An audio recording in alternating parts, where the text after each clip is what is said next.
Olá, sou a professora Jaqueline França. Eu dividi o conteúdo de citologia, o estudo da célula, em 3 módulos. O primeiro, que já está lá no canal do YouTube, que é uma breve história sobre a descoberta da célula. Nós temos este módulo aqui, que é envoltórios celulares e citoplasma, e teremos outro exclusivamente sobre núcleo. Vamos começar com os envoltórios membranares, como por exemplo, nós temos o glicocálix e as paredes celulares que ficam acima da membrana plasmática. O glicocálix está presente em animais e alguns protozoários e as paredes celulares estão presentes em bactérias, plantas, algas e fungos. Desse lado, a gente tem um esquema do glicocálix, circundando a membrana plasmática em células animais e de alguns protozoários, como foi falado antes. Aqui a gente tem a estrutura de uma parede celular em cima da membrana plasmática de um vegetal, de uma célula vegetal. E qual é exatamente a função de um glicocálix? Bem, primeiramente, eu sempre digo aos estudantes que tudo que está ao redor, circundando, claro, obviamente, serve para proteção, certo? Cria também um ambiente exclusivo da célula, um ambiente que vai ter uma salinidade particular, uma temperatura e uma acidez própria, internamente. E faz também o reconhecimento de substâncias. Essa aqui, certo? É a função que nós vamos dizer assim, dar prioridade, certo? É muito importante essa questão do reconhecimento de substâncias para uma propriedade que o envoltório da célula tem, que é a de permeabilidade seletiva. Então, ela faz o reconhecimento da substância para saber se essa substância pode ou não entrar na célula. Enquanto constituição química, nós temos glicolipídios e temos também glicoprotídeos, ou seja, glicídios, lipídios e proteínas, fazendo parte dessa estrutura que fica ao redor da membrana plasmática, acima da membrana plasmática. Enquanto constituição química das paredes celulares depende do ser vivo. Os fungos, por exemplo, têm a parede celular formada de quitina, algas e plantas formadas de celulose e na parede celular das bactérias é formada de peptidoglicano. Sobre a função da parede celular, ela dá o formato da célula por conta do material que é feito, por exemplo, celulose, quitina, carboidratos estruturais fortes, e resistentes. Falei também que tudo que está ao redor, do ser vivo tem a função de proteger, impede que a célula também se rompa por excesso de líquido. Existe um processo chamado plasmólise e desplasmólise. A célula ela fica túrgida por ter muita água. Então, a partir do momento que ela perde essa água, a parede celular segura essa água, certo? Então, ela tanto resiste quando ela estiver túrgida, como também ela mantém o equilíbrio hídrico da planta. Para vocês entenderem melhor essa imagem, aqui nós temos unidades de células vegetais, ou seja, a gente tem aqui um conjunto de células vegetais, um tecido. Então, cada célula está mostrando especificadamente aqui o núcleo, os cloroplastos, o vacúolo e a parede celular, justamente para demonstrar essa especificidade da célula vegetal. Enfim, nós vamos agora ampliar uma parte dessa estrutura aqui, mais inteiramente falar sobre a parede celular das células. Então, aqui a gente tem uma parede celular de uma célula e aqui é outra parede celular, no caso da célula vizinha. Aqui no meio a gente tem uma lamela mediana. Essa lamela mediana é uma conexão entre uma parede celular e outra, certo? Nós temos aqui a parede secundária, a parede primária é aquela que vai nascendo, a mais jovem, e depois vai sendo criada a parede secundária, a mais adulta, certo? Digamos assim. E é interessante que a parede celular, ela tem às vezes canais que pode permitir a passagem de substâncias, né, o transporte de determinados sais ou outras substâncias também, no caso. E esses canais são chamados de plasmodesmo. Tá aqui o esqueminha para poder entender, né? A lamela mediana mais uma vez, aqui mais escurecida a parede primária e aqui mais claro a parede secundária. Aqui nós temos uma célula e aqui a gente tem outra célula para que vocês possam entender, né? Nós temos essa estrutura aqui de conexão entre as células. Uma célula vegetal, ela é constituída da sua parede, né, celular, como a gente já viu. O que é interessante é que aqui foi retirado um pedaço da parede celular para mostrar a membrana mais interna, né? A parte mais interna é a membrana e a parte mais externa revestida pela parede celular. A parede celular dos vegetais é feita de celulose, que é um carboidrato altamente rígido, e aí dá esse formato na célula, né, parecendo um formato geométrico. Nós temos aqui o vacúolo central, né, cheio de água, que também às vezes tem enzimas digestivas, participam da digestão, né, de estruturas. A gente tem cloroplastos, né, e aqui mitocôndrias, que também tem na célula animal, complexo de Golgi, lisossomos, e entre outras estruturas, como o retículo endoplasmático rugoso, liso, núcleo, certo? E aquelas conexões que eu falei para vocês, né? Aqui tem outra célula, aqui vai ter outra célula e por fim nós teremos um tecido. Essas estruturas aqui da parede celular a gente já mostrou anteriormente, né? Aqui tem uma explicaçãozinha. A parede primária ela não impede, né, o crescimento, que no caso é hemicelulose formada de pectina. Lamela média formada de pectina, a base de água, lignina, a rigidez, certo? Plasmodesmo, que a gente já viu que são os canais de comunicação entre uma célula e outra. E a parede secundária, né, que é entre a membrana e a parede primária, e dá uma maior rigidez à célula. A membrana plasmática, ela tem essa estrutura em todos os seres vivos. Ela é formada basicamente de fosfolipídios, né? Fósforo é essa estrutura aqui, né? Que é apolar. E nós temos os lipídios, essa estrutura polar e essa estrutura apolar formada por ácidos graxos, ou seja, lipídios, certo? Aqui nós temos colesterol, também lipídios. Proteínas, né, que ela pode ser uma proteína integral ou transmembranar, que ela vai de um canto a outro da membrana, ou periférica, ela pode ter essa estrutura aqui, né? Proteína do tipo canal, que ela vai permitir a passagem no seu interior aqui de substâncias, e proteínas do tipo alfa-hélice, ok? Proteínas globulares, como vocês estão vendo aqui, glicoproteínas, que é a associação de proteínas com glicídios. Isso aqui, gente, já faz parte do glicocálix, certo? E é isso. Basicamente, ela tem essa estrutura aqui. E nós chamamos essa estrutura de modelo de mosaico, como se fosse uma montagem, né, de várias estruturas, como se fosse, não, é uma montagem de várias estruturas, então por isso o nome mosaico.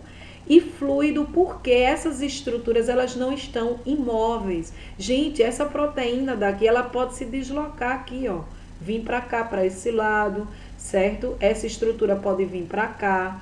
Enfim, esse tema mosaico fluido está vindo ricamente no Enem, certo? Depois eu posso trazer uma questão em que eles falam que colocaram determinadas estruturas do tipo A de um lado, estruturas do tipo B do outro, de repente elas se misturaram, né? Isso é devido a quê? Então, perguntas como essas estão sendo trazidas constantemente no Enem. Sobre as propriedades da membrana, né? Ela é assimétrica, ou seja, ela não tem um formato igual, certo? Igualado. Ela é fluida, como eu falei, né? Aquele modelo do mosaico fluido. Existe uma permeabilidade seletiva, ou seja, a membrana ela só vai permitir o que realmente for necessário à célula, tanto em termos de quantidade quanto em termos de tipo, certo? De substância. Ela é contínua, porque ela está sempre sendo renovada, certo? Sempre está sendo fabricadas proteínas, né, colesterol por ela mesma e sendo mandada para reconstituir essa membrana. E ela é resistência à tração, certo? Ela tem essa resistência à tração. Quando ela é tracionada, certo? Ela não se rompe. Funções da membrana: individualização da célula, claro, né? O interior da célula tem um pH, uma salinidade, certo? Exata, própria dela. Transportes moleculares e iônicos, recepção de informação, por exemplo, as células nervosas, né, recebem muita informação do corpo inteiro, transmissão também de informação, reconhecimento celular, como eu falei, né, tem o glicocálix grudado na membrana plasmática que vai fazer o reconhecimento de outras células, por exemplo, células do tipo de células de defesa, anticorpos, que não são células, são substâncias, mas ela também faz o reconhecimento. Faz também orientação de reações químicas em cadeia, então enzimas localizadas na superfície da membrana, certo? Vão fazer a orientação de reações químicas. É extremamente interessante todas essas funções que a membrana possui. Em termos de transporte, a célula ela pode realizar a fagocitose ou também a pinocitose.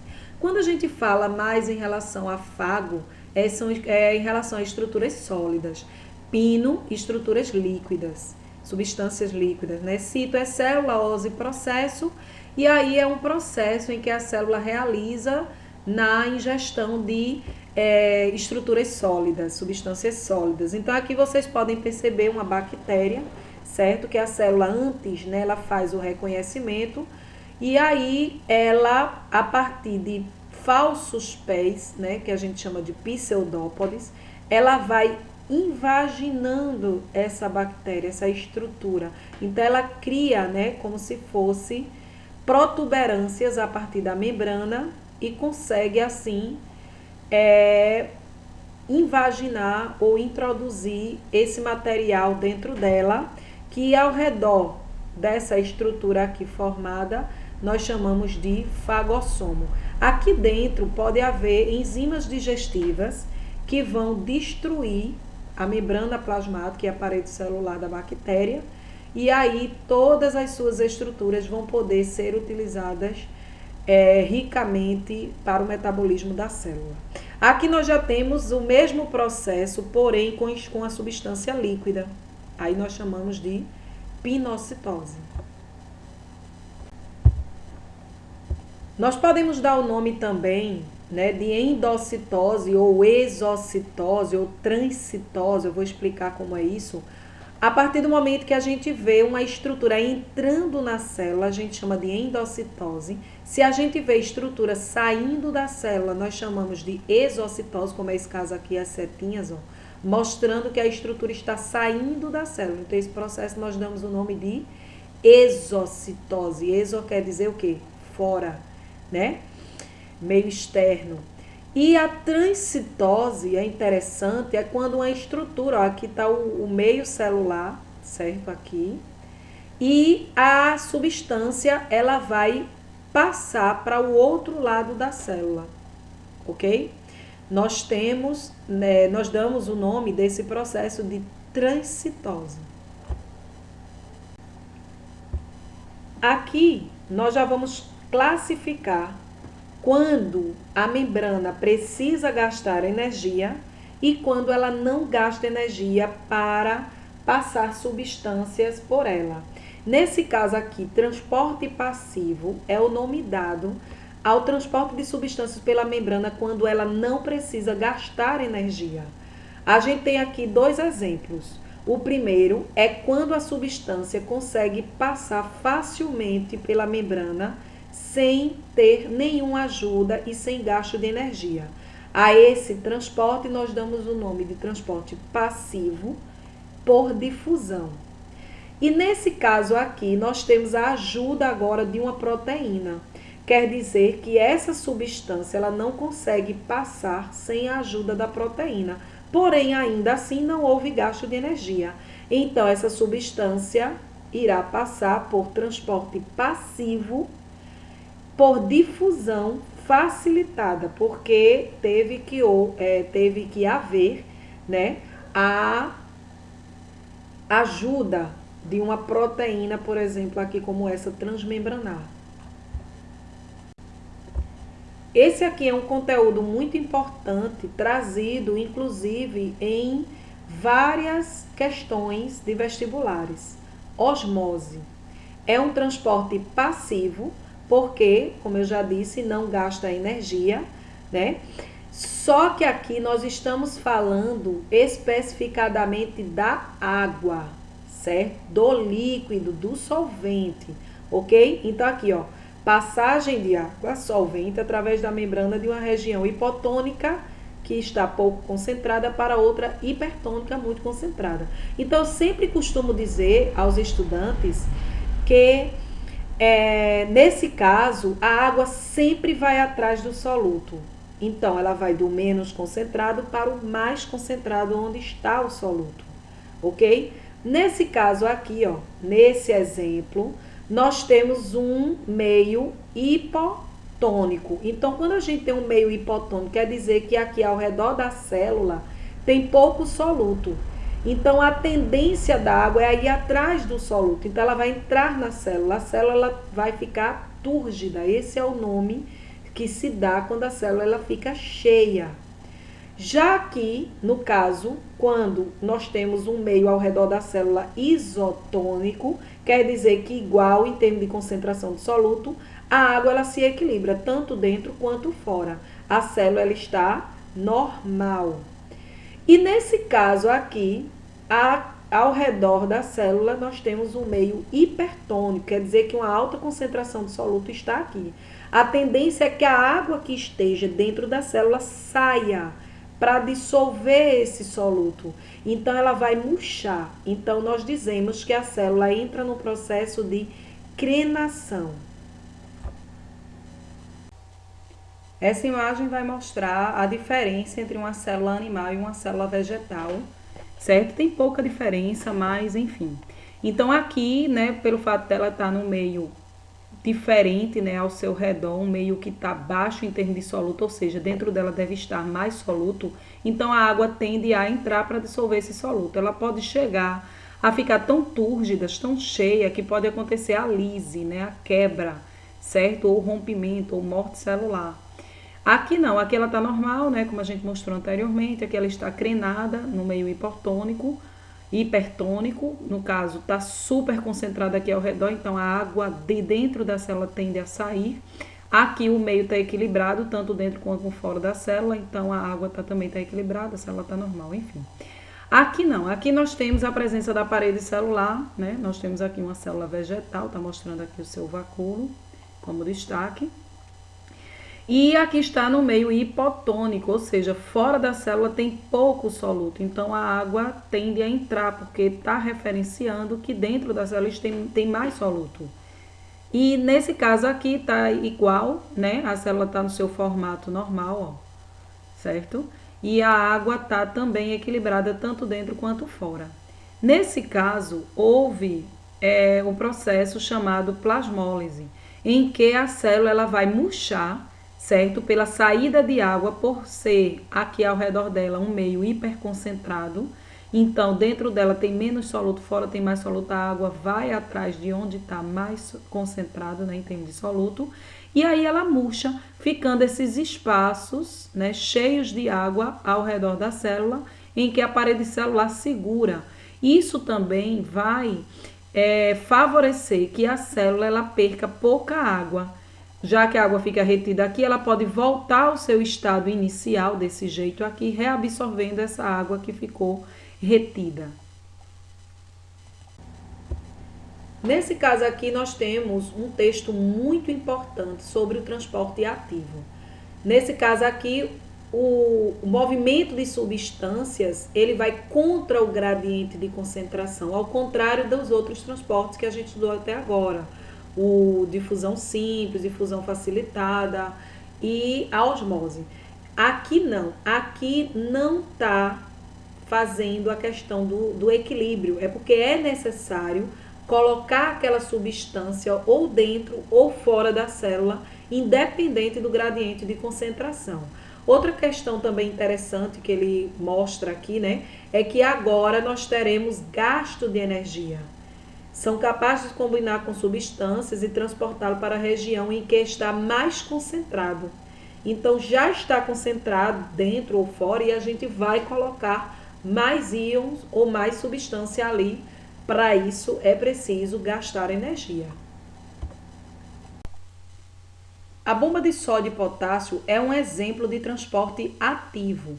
Então, a membrana plasmática, como por exemplo no sistema nervoso, a membrana plasmática precisa estar introduzindo e retirando íons, como por exemplo sódio e potássio, por isso o nome bomba de sódio e potássio, para que haja a despolarização da membrana, certo? Ou seja, dentro da membrana precisa ficar mais negativo e fora da membrana precisa ficar mais positivo e depois ocorrer a inversão dessa polarização, ou seja, a despolarização. Como é que ela faz isso? Ela precisa pegar energia, por exemplo, de um ATP, a proteína, e aí ela vai fazer a retirada de 3 sódios, ou seja, 3 prótons, né, 3 íons positivos, e introduzir 2 potássios, ou seja, 2 íons positivos. Vocês podem ver que a equação está diferente, né? Eu estou tirando 3 íons, estou colocando 2 íons positivos, tirando 3 íons positivos, introduzindo 2 íons positivos. Então, como a conta não está equiparada, eu vou ter mais prótons positivos ao redor e menos prótons positivos no interior. Então, tendendo a ficar fora positivo e dentro mais negativado. Isso aí chama-se despolarização da membrana. Quando ela faz isso, ela precisa pegar energia. Por quê? Porque esses prótons já estão dentro e fora, né? Então, ela está indo contra o gradiente de concentração. Então, nesse caso, nós temos um transporte ativo chamado de bomba de sódio e potássio e que é muito comum no sistema nervoso para a corrente do impulso elétrico pela membrana. Aqui está chegando, ó, os 3 sódios, né, positivos, chega o ATP, que é um transporte ativo, e a proteína consegue, assim, passar para um gradiente que já está concentrado lá fora de sódio. Então, esses sódios, eles estão indo, ó, contra o gradiente de concentração. Por isso que é preciso energia, por isso que é preciso a presença da molécula de ATP aqui para fazer o carreamento desses íons. Em contrapartida, o potássio, né, ele deve vir também, se ligar aqui 2 potássios, e vejam que aqui já está concentrado de potássio, né, ele também vai vir com diferença, né, de concentração contra essa diferença.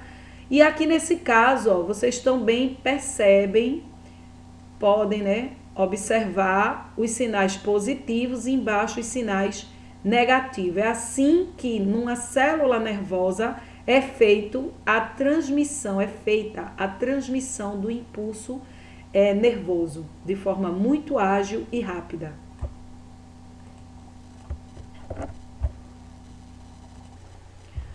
Eu gosto muito de apresentar essa imagem para mostrar para vocês os vários formatos e os tipos de células que nós temos no organismo. Nós, né, aqui está mostrando um sapo, mas aí eu estou falando do reino animal. Aqui a gente tem, ó, células estratificadas, né, ó, várias camadas de células epiteliais, ou seja, de revestimento, tecido ósseo, né, nervoso, sanguíneo, muscular, prismático, músculo liso, ou seja, a gente vai ver outro momento, né, com uma aula somente sobre histologia, ou seja, o estudo dos tecidos. E o que é que nós temos no citoplasma? A gente tem citossol, que é uma substância coloide, ou seja, gelatinosa. Nós temos várias organelas celulares para realizar todas as funções necessárias para o metabolismo, como, por exemplo, respiração, digestão, divisão celular. Nós temos túbulos e filamentos formando um esqueleto celular, caso que na procarionte a gente nem tem organelas, nem temos esse esqueleto.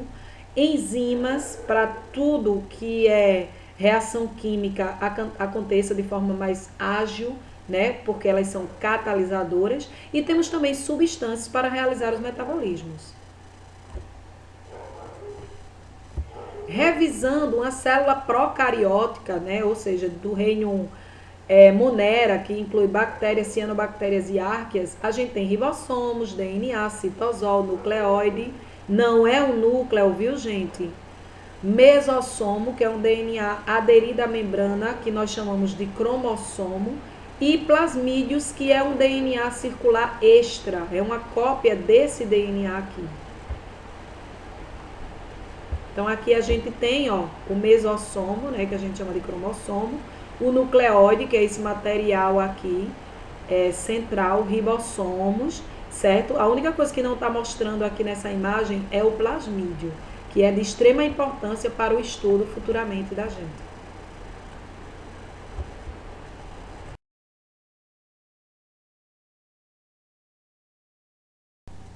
E o citoplasma da célula eucariótica, incluindo algas, protozoários, fungos, animais e plantas.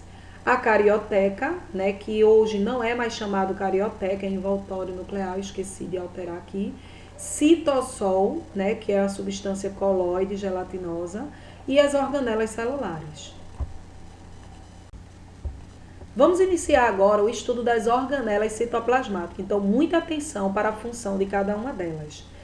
Estruturas membranosas, como eu falei, né, elas têm a mesma estrutura da membrana plasmática estudada anteriormente, e isso é o que caracteriza as células eucarióticas, presença, né, de organelas membranosas. Começando com o retículo endoplasmático rugoso ou granuloso. Pode receber um desses dois nomes. E isso se dá porque a presença de ribossomos, ó, aderidos nessa membrana, dá um aspecto de grânulos ou de rugas. Por isso o nome. Isso aqui é um canal celular que ele pode empacotar substâncias, né, que vai liberar para o citoplasma em geral, ou também, no caso dos ribossomos, que fazem a síntese de proteínas. Os ribossomos. Então, podem empacotar essas proteínas, ó. Aqui, como eu já disse, né, cria-se vesículas e aí são liberados. Então, serve para transporte de substâncias e os ribossomos, síntese de proteínas. O retículo endoplasmático liso, né, que a gente pode também chamar de não granuloso, como tem aqui a sigla, serve para fabricação de lipídios, contração muscular, liberação da glicose e desintoxicação, o que é bastante interessante, essa desintoxicação, porque a gente tem a questão do álcool, tem a questão do cigarro, mas também a gente tem a questão dos medicamentos e outras substâncias que podem, como toxinas, né, de micro-organismos que podem causar prejuízos à célula. Aqui a gente está vendo, né, o retículo endoplasmático rugoso, o retículo endoplasmático liso, que produz lipídios, né, desintoxica, a gente viu agora há pouco. E aqui ele está mandando vesículas, certo? Vesículas de transporte, tá vendo? Vesículas de secreção, depois. Aí manda para o complexo de Golgi, que também é outro canal, tá vendo? Formado por bolsas achatadas, também membranosas, ou seja, formada pela mesma constituição da membrana plasmática, e aí eles podem fazer o processo de exocitose ou simplesmente secreção. O complexo de Golgi, ou também pode ser chamado complexo golgiense, né, em homenagem ao cientista que descobriu essa estrutura, eles fabricam, né, aliás, são formadas por dictiossomos ou golgiossomos, que é o nome dessas bolsas achatadas membranosas, certo? Ele está aqui, ó.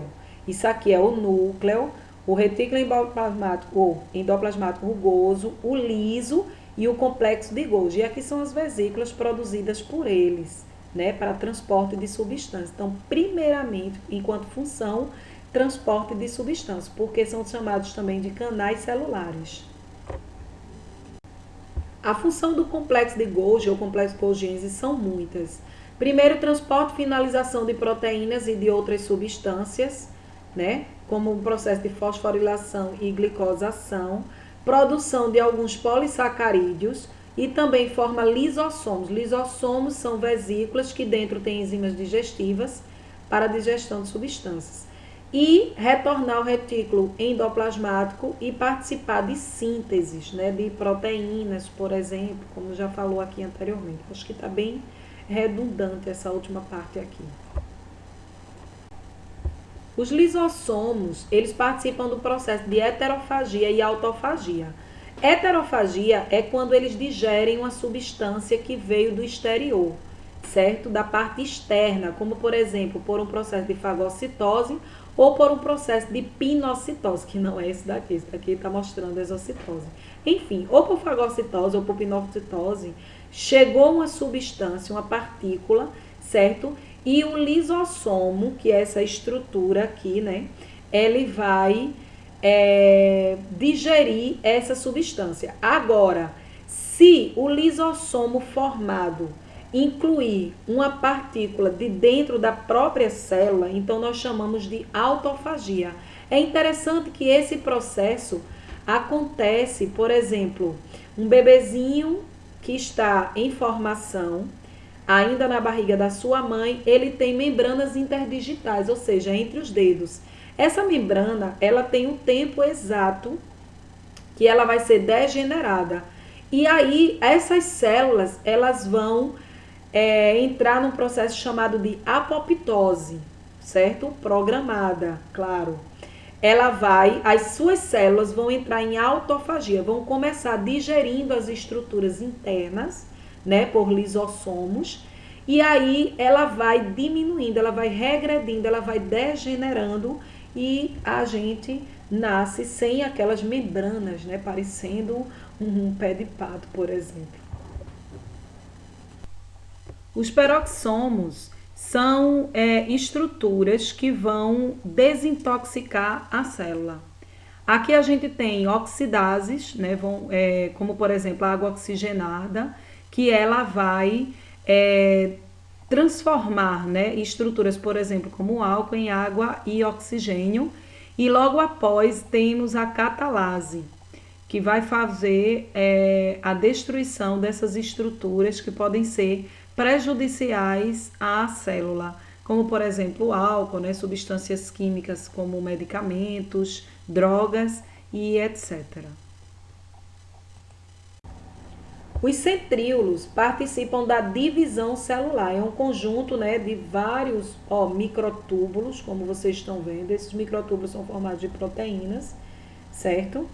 E aqui, se eu não me engano, são 9 conjuntinhos de tríades de microtúbulos. Eu não vou contar, vou deixar isso aí para vocês. Mas vamos para a função dos centríolos. Os centríolos são 2, eles ficam perto do núcleo. Quando a célula está para se dividir, eles se duplicam, formando 4. Miga 2 para um lado, 2 para o outro, né? Feito um passo de forró, certo? E aí eles vão puxando o endoesqueleto celular, formando fibras para a divisão, para a mitose ou para a meiose. E eles também formam cílios, flagelos, participam da divisão celular, eu já falei, né? E são exclusivos, gente, de células animais. É importante saber disso. Aqui está a estrutura de um cílio ou de um flagelo, certo? Os microtúbulos, né? Como eu já falei, os centríolos auxiliam na formação de cílios e flagelos também. Olha aí a presença dos microtúbulos. Essa é a estrutura comentada anteriormente.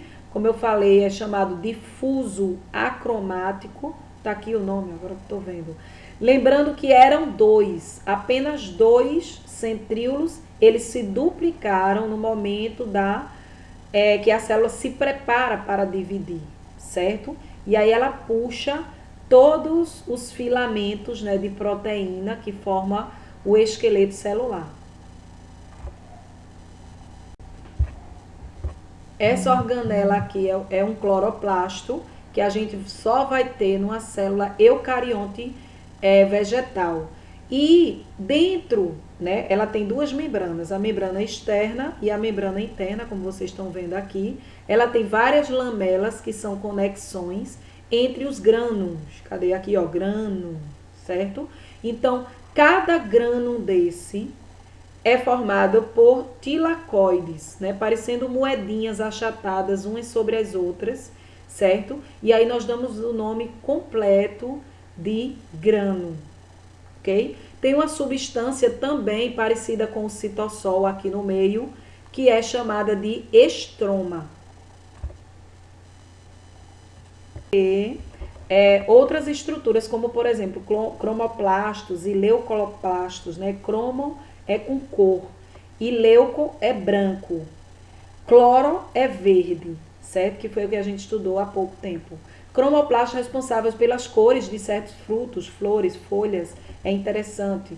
E leucoplasto, né, é armazenamento, amadurece na ausência de luz. Então, nesse caso, isso é só apenas uma curiosidade, né, por isso que eu botei um asterisco aqui, mas o leucoplasto ele serve para armazenamento, como por exemplo o amiloplasto, que serve para armazenar amido, como é exemplo da batata inglesa.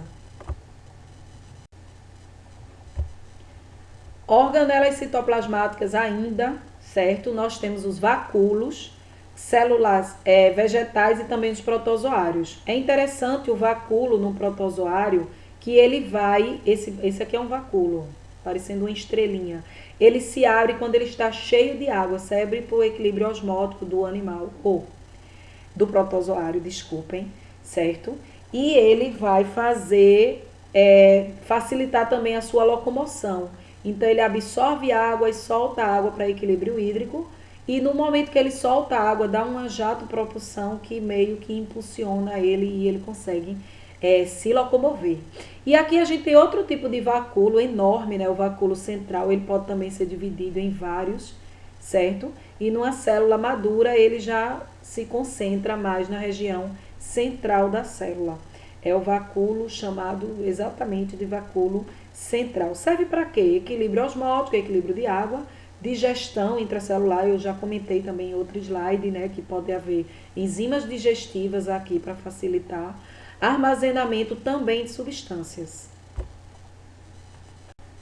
E aqui a gente percebe a presença do vacúolo imenso, né? Imenso.